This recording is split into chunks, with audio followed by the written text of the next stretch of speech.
frequently on a weekly basis. I'm sorry I switched to English because I think we should kind of rotate with Hebrew because otherwise I think you're going to be tearing your hair. I totally related to what Ambassador Berkovici was speaking about, because when you go to universities in America or anywhere else, you see that the young students are in such, really, they're so frustrated. They don't actually know what to do because they don't get a set of tools in order to be able to fight, boycott BDS. I was just in America recently. I went for the march. And it was amazing. You saw 10,000, tens of thousands of people marching there in floor rain. Really, the skies were pouring like you wouldn't believe. And they were marching there. And they love Israel. And you saw people standing in the parade, and they just love Israel. I'm asking myself, what are we doing wrong? And in that respect, I also think Danny was speaking about, Ambassador Gilman was speaking about the fact that what we are doing in Israel is so amazing, but it just doesn't sink in. And I think one of the things that we are missing nowadays is across academia, partnerships. If you see, Rabin Center for Peace have a project, maybe you know it. They're bringing professors to Israel, at least 6 delegations a year. I think it is crucial because these professors are really the people who can actually have an effect on what happens in those campuses. And I think this is a true tool in which we can make use of in order to fight BDS, even if it's not that big.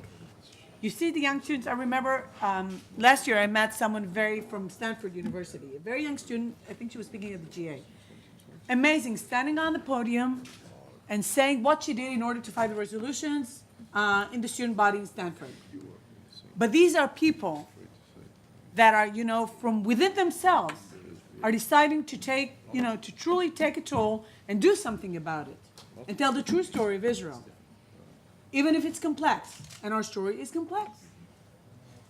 And it's not the easiest story to be told, and that's okay. But what we have come to is to the fact that those students, those young people, and I agree with you again, I'm sorry, it won't happen again today, no, I'm joking, but I agree with you today, it's not just Bernard-Henri Lévy and Professor Elie Wiesel.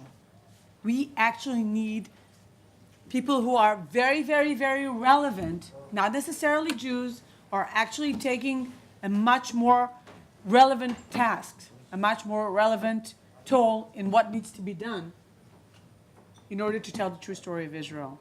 Nachman, as I said, you keep us on our toes, and I thank you for that, and I thank you, Minister Arden, because I think at least now we know that someone is trying to take care of what's going on in the world, and, the Durban resolutions, I was glad to hear, Malchior, I do not remember, Rabbi Malchior, that the resolutions didn't actually pass. I did not remember that. But still, the thing is, pardon? No.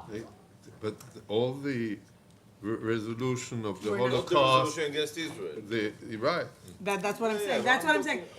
But the thing is that we're still, but we're still, NGO's decisions. but we're still handling. We're still fighting the resurrection, and that's what we need to understand. That the avalanche is still there. No, but we need to understand the avalanche is still there. Thank you so much. תודה רבה, איילת. אני רוצה לבקש מהדובר הבא, מחברי מלקום הורנהיים, my good friend מלקום הורנהיים,